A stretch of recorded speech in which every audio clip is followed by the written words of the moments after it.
Hi, and welcome to Enchantment of Eternity's review of The Walking Dead Season 7, Episode 8, Heart Still Beating. This video is a part of a series of videos where I review episodes of The Walking Dead, so if you haven't seen up to Season 7, Episode 8, you may not want to watch this video, otherwise some things will be spoiled for you.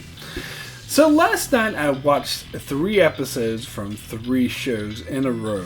The Westworld Season 1 finale, the penultimate episode of Humans Season 2, and this episode. Out of the 3, this was the only one I planned to review, as I'll cover all Season 1 of Westworld in one video, and I was going to wait until the finale next week to review Humans.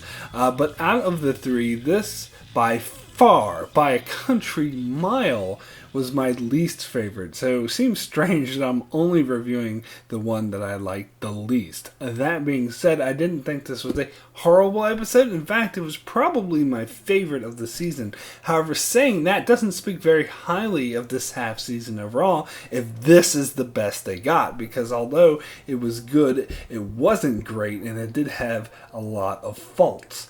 So I don't want to go on for too long about this episode, but a few things I want to talk about. First one being Negan. Now, I didn't review last week's episode, and what I'm about to say probably applies more to last week's episode than this week's, but it does still apply to this episode as well, and that's Negan is just too much.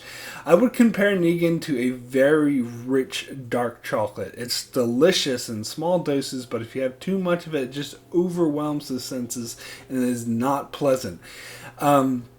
In particular is Negan's over-the-top behavior and fucking around, and the Negan lean in particular. Like, I just want to scream at him, stand up straight, god damn it! I mean, last week he was leaning so much I thought he'd fall over, and this just comes off as fake, because nobody fucking leans that much or behaves that way all the time. Again, this would be fine in small doses. If he had like a normal demeanor most of the time, but then resorts to acting like this when he wants to be a dick, that would be great.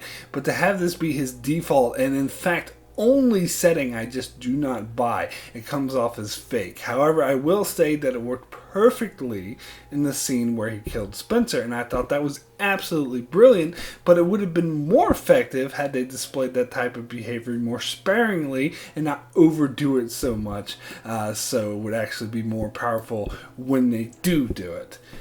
So let's talk about Spencer's death next, as I did think that was one of the highlights of this episode because it was really foreboding. I mean, I did see it coming, but that didn't diminish at all its effectiveness. That being said, I had a few issues with it as well, as it's exactly the kind of thing The Walking Dead does all the time, where it has this minor character that nobody cares about, and he gets a bunch of like screen time, they start to build a storyline, and before it actually goes anywhere, he just gets killed off. It's a waste of time, and the show does it all the time. That being said, I am glad that they killed this guy off because the storyline sucked and I just wanted him to go away, so I'm thankful I don't have to see him on my screen anymore. But it just makes having him there at all in the first place an even bigger waste of time. Also, didn't Spencer mention to Negan that he was the one who gets the supplies? Because it seems rather stupid of Negan to kill the one man who actually delivered good for him, but whatever. And let's talk about Rosita's attempt to kill Negan. That was a high tension part of the episode, and I didn't think it would go there, but it did. But when Negan didn't even get hit and it just went into the back, that was a big oh come on moment for me. First off, that seems fake and contrived. Secondly, if the show had some real balls, they would have just killed Negan right then and there. Sure, it would have been too easy of a way for him to die, and I know that they want to drag this Negan story outline out forever, but that's exactly why this move would have been really ballsy, because no one would have expected it, and I'm sure dealing with the aftermath of Negan's death would have been just as interesting as doing whatever it is that they plan on doing. But the show has proved time and time again that it has no balls, just like the premiere did by killing off the 2 people that everyone expected would die anyway. And I'm getting a bit tired of these failed attempts to kill Negan, and tired of the fact that whenever someone tries to kill him, he never kills the person who tried to kill him. Instead, he just kills some other random person. And in this case, someone we don't care about at all. That just seems really fake. I would expect him to at least cut up Rosita's face or something like that, or more than they did. I mean, just giving her that little, Nick is nothing. Anyway, however, overall, I did think this episode did have a solid structure of building tension and setting up a scenario where Rick would be at his breaking point and finally come around to thinking they have to do something about Negan. But that happy-go-lucky montage at Hilltop at the end of the episode where they're hugging and all like, yay, we're going to start a war that's going to get a lot of people killed. We're so happy. La, la, la, la. That was cheeseball. And how stupid are Aaron and Rick for leaving that note in the supplies? Why in the fuck did they even take that note with them? Now, nobody deserves to get beat the way Aaron did, but he did kind of bring it on himself for being such a dumbass. Also, they showed someone was watching them get the supplies, so it made me think they were, it was a bit of a trap, and they were setting up for us to meet this mystery person. But of course, they didn't do this in the episode. They had to save it for later, just like everything else. I don't know, maybe they'll gain another ally against Negan, who knows. And this episode finally focused on all the storylines instead of just one or two, as we see Carol and Morgan near the Kingdom, Maggie and Sasha at Hilltop, and Daryl making his anticlimactic escape from the Saviors, and Michonne off doing whatever Michonne is doing.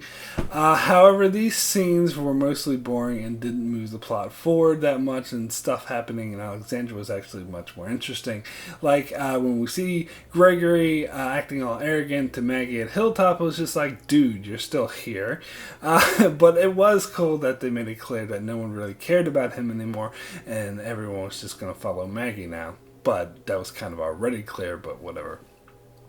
And so let's talk about the Morgan and Carol scenes. I find it really frustrating that the Kingdom doesn't know that Alexandria even exists. You know what it's building to, so the fact that it's taking so long to get there just pisses me off. And really, Carol and Morgan are the worst two to go to the Kingdom, as Morgan's all peaceful and I will not kill, and Carol is all, oh, leave me alone, I don't want to have anything to do with anyone. I mentioned this about last season, but I just think I need to reassert it that I absolutely hate what they did with Carol's character. They totally ruined her. This used to be a badass Rambo type, and now she's just fucking annoying. And then there's Michonne, whose storyline was the pinnacle of anticlimactic, as I was so hyped for us. They were building this huge, tense moment where she's going to try to kill Negan, but instead nothing comes of it, and they just do more of this savior saying, I am Negan bullshit that makes me want to punch my screen. But that being said, I did like how Michonne saw the impossible odds that they were up against and opted to attack anyway. So my rating for Heart Still Beating out of 10 is a 7, very good. Not a bad episode. I did find it entertaining with a lot of intense moments, and I thought the way they built the story of Rick and the gang finally reaching their breaking point with Negan was done nicely. But there were far too many of the typical Walking Dead tropes that I've become beyond tired of, and the pacing of this whole season just sucks. So, I've reached my breaking point with this show where I will not be watching the second half of Season 7 weekly. I'm going to wait until all 8 episodes come out and binge it. In fact, I think I might appreciate the show more by doing this. Plus, when the second half returns, I'll be far too busy reviewing like 6 or 7 other shows, better shows, that I'd much rather talk about.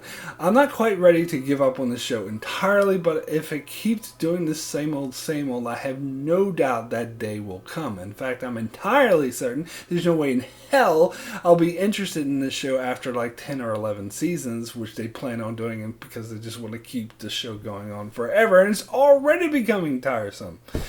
Beyond tiresome, anyway, I would say. But I will say, though, I'm actually happy that Season 7 has dipped in ratings. Not because I want to see the show fail, but just the opposite. I want it to be good again, and maybe the fact that the ratings are dropping will be a wake-up call to the showrunners that they need to do better and cut out this bullshit. But I kind of doubt it, but we'll see. So that's it for my review of Heart Still Beating. Be sure to check out my channel for many more reviews on other shows like Game of Thrones, Star Trek, Humans, Vikings, and more. So be sure to subscribe so you can keep up with all of that. And thanks a lot for watching.